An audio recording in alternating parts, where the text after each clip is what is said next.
Okay, think about your typical day for a second. How much of it is spent, with other people? Meetings, group projects. Exactly. Or just like the general hum of an open plan office. We're sort of surrounded by this idea of collaboration. It's drilled into us from a young age, isn't it? Yeah, Teamwork makes the dream work, that kind of thing. right. And the source we're digging into today, which we're calling texto colado, it kind of starts there, reinforcing that idea that working together is, well, the default. Yeah, that belief is super strong. Yeah. It really shapes how schools are set up, how offices are designed. It's almost this assumption that, more interaction automatically means better ideas, more productivity. Is it always true? That's the question that kept popping up for us as we went through texto colado. Hmm. Is all this constant collaboration actually the best way to spark creativity? Or are we maybe overdoing it a bit? It's a really interesting question. We're definitely not saying teamwork is bad, of course. Yeah. No, absolutely not. It has its place. But this deep dive, it's more about exploring the yes but side of things, challenging that assumption that the group always comes up with better stuff than the individual. And that ties right into this concept mentioned in Texto Colado, drawing from Susan Cain's work. Quiet. Ah, yeah, the new group think. Exactly. This unquestioned faith that collective work is just inherently superior for innovation. It's become the standard in school and work. So what if we poke at that a bit? Precisely. And that's really our mission today, sparked by Texto Colado, to look at the power of, well, silence, of solitude, how that can fuel creativity. And it's fascinating. Texto Colado brings up historical examples. Yeah. Like Steve Wozniak. The Apple guy, yeah. Right. He was definitely part of tech groups, shared ideas, got inspired. But the core breakthroughs.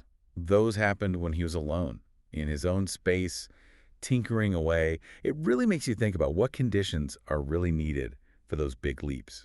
Yeah, and Texto Colado mentions Wozniak himself saying something similar in his autobiography that, brilliant inventors are often quite introspective. They need that uninterrupted time. And it's not just about, famous geniuses. No, the piece makes that clear. It's about anyone trying to do deep, focused, creative work.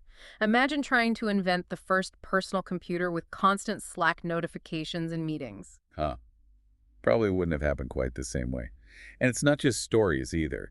Texto Colado points to actual psychological research, Oh, yeah. studies from Berkeley psychologists, suggesting that highly creative people often lean towards introversion, prefer quieter settings. Why is that, do they think? Well, the idea seems to be needing that space for reflection, Hmm. maybe being less easily distracted.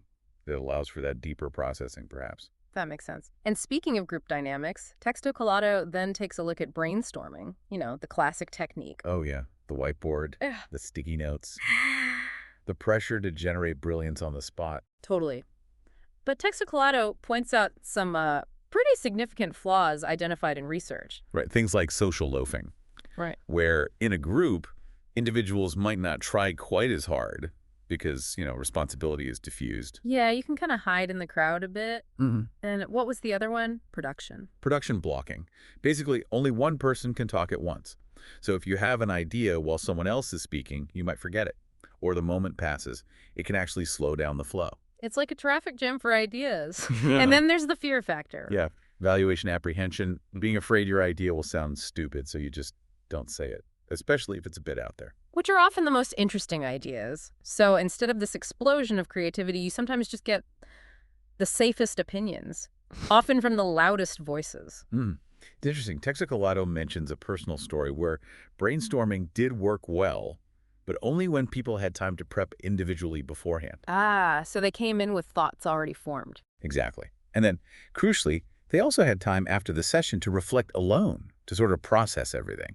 So that individual thinking time seems key, even around the group activity. That flows really nicely into the whole office design thing, doesn't it? Texto Colado talks about the collaboration myth and open plan offices. Right. The idea being knock down the walls, people bump into each other, sparks will fly. Spontaneous interaction, more collaboration. But the reality, Texto Colado points to studies showing it can actually increase stress for a lot of people. The noise, the lack of privacy. Yeah, it can be really hard to concentrate. Kind of defeats the purpose if you can't do focused work. Exactly. Are the intended benefits actually outweighing the downsides for everyone?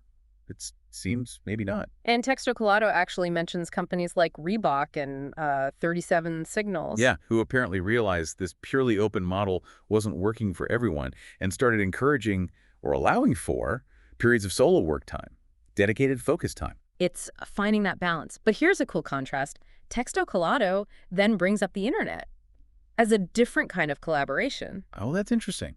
How so? Well, think about things like Wikipedia or Linux, massive projects built by tons of people. Okay, yeah, huge collaborations. Now they're asynchronous, right? People contribute when they can, from wherever, on their own schedule. There's no pressure for immediate interaction. Ah, so it allows for that individual thought and reflection before contributing to the group effort, like collaborative individualism almost. Exactly.